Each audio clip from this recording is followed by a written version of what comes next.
Okay, तो चलिए इस विश्लेषण की शुरुआत करते हैं। आज हम एक ऐसी कहानी पर बात करने वाले हैं ना, जो सच में असंभव परिस्थितियों के खिलाफ अडिग साहस का सबसे बड़ा उदाहरण है। कुंभलगढ़ के दुर्ग में जन्मे महाराणा प्रताप और उनका अजीवित शौर्य।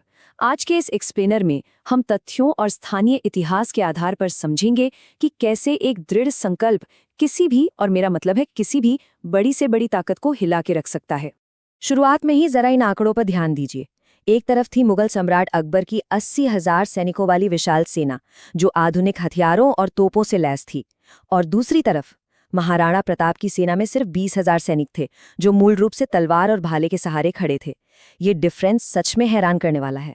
यहाँ तक कि मुगलों के पास 3 गुना ज्यादा हाथी थे, और इतने घोड़े कि मेवाड़ की सेना ने शायद कभी सोचे भी नहीं होंगे।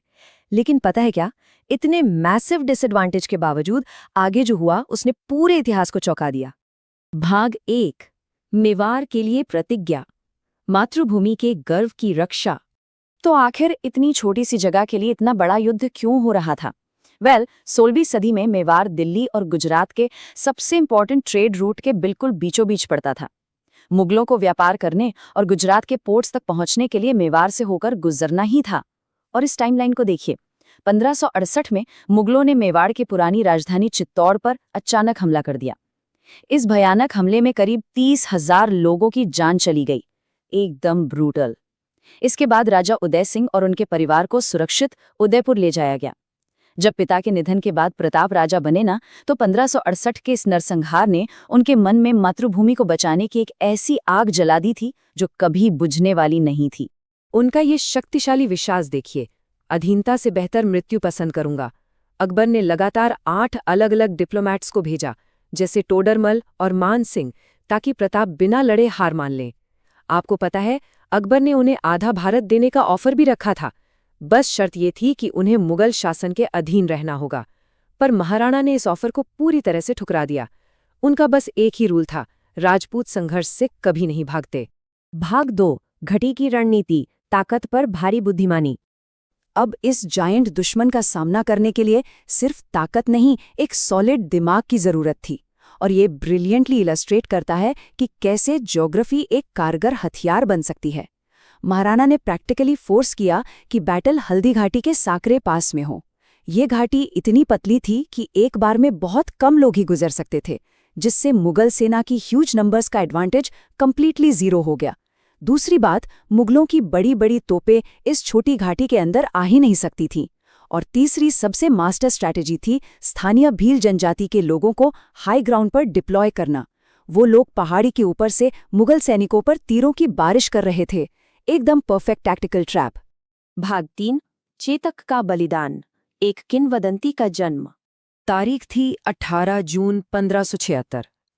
हल्दी घाटी की छिलछिलाती धूप और युद्ध अपने पूरे पीक पर था।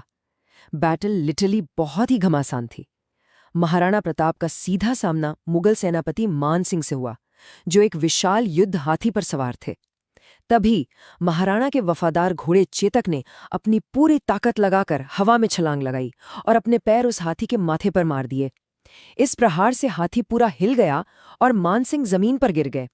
लेकिन उस समय हाथियों की सूंड में बड़ी बड़ी तलवारें बंधी होती थीं। उसी तलवार से चेतक का एक पैर बुरी तरह कट गया। घाव बहुत गहरा था और दुश्मन सेना ने उन्हें चारों तरफ से घेरना शुरू कर दिया था। आइए जरा इस हैरत अंगेज आंकड़े पर ध्यान देते हैं। 26 फुट। लहूलुहान और बुरी तरह घायल होने के बावजूद चेतक वहां से लगातार 5 किलोमीटर तक दौड़ता रहा। और जब रास्ते में एक विशाल खाई आई ना, तो उसने अपनी आखिरी ताकत लगाकर 26 फुट की मैसिव छलांग लगा दी। अपने स्वामी के जीवन की रक्षा के लिए उसने सच में असंभव को संभव कर दिया। खाई पार करते ही चेतक ने अपने प्राण त्याग दिए, लेकिन पीछे आने वाले दुश्मन सेना के घोड़े इस गैप को पार ही नहीं कर सके। भाग 4, खोई हुई चमक, वापसी, जंगल से विजय तक।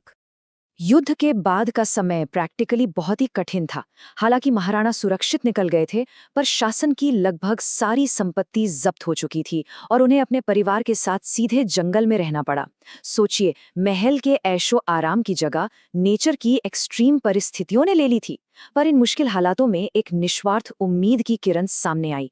उनके वफादार सलाहकार भमा शाह ने आगे बढ़कर अपना सब कुछ समर्पित कर दिया। भमा शाह ने अपनी सारी इमेंस निजी संपत्ति दान कर दी ताकि सेना को दोबारा से फंड किया जा सके।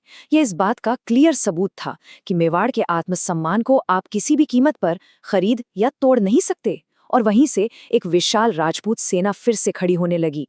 तो यहाँ सबसे क्रूशियल पॉइंट है ये संख्या 36,000। मेवाड़ ने ऐसी इनसेन वापसी की जिसके दुश्मन ने सपने में भी कल्पना नहीं की थी। देवायर के युद्ध में हालात पूरी तरह पलट गए। अमर सिंह और सुल्तान खान के बीच जबरदस्त क्लैश हुआ और मुगल सेना को ऐसी भारी चोट पहुंची कि बस पूछिए मत। अपने टॉप जनरल्स की ऐसी बुरी हालत और राजपूत सेना का आक्रोश देखकर प्रैक्टिकली 36,000 मुगल सैनिकों ने महाराणा प्रताप के सामने आत्मसमर्पण कर दिया। मेवाड़ पर फिर से राजपूताना ध्वज लहरा गया। भाग 5, इतिहास का सच, मिथक बनाम वास्तविकता। अब इस एपिक कथा को आज कैसे पढ़ाया जाता है, इस पर काफी कंट्रोवर्सी और चर्चा होती है। जरा इन दो अलग अलग पर्सपेक्टिव्स को देखिए। एक तरफ कुछ मेन स्ट्रीम टेक्स्ट बुक्स के दावे हैं जिसमें बरसों से ये क्लेम किया गया कि महाराणा प्रताप युद्ध छोड़कर भाग गए थे और मेवाड़ हार गए थे। लेकिन दूसरी तरफ स्थानीय दस्तावेज और ऑल्टरनेट सोर्सेस क्या दर्शाते हैं कि उन्होंने बेसिकली एक स्ट्रेटेजिक रिट्रीट किया था ताकि बाद में वापस आकर मेवाड़ को क्लेम कर सकें। और रियलिटी ये है कि इसके बाद उन्होंने आने वाले 20 सालों तक मुगलों को उस क्षेत्र में आगे नहीं बढ़ने दिया।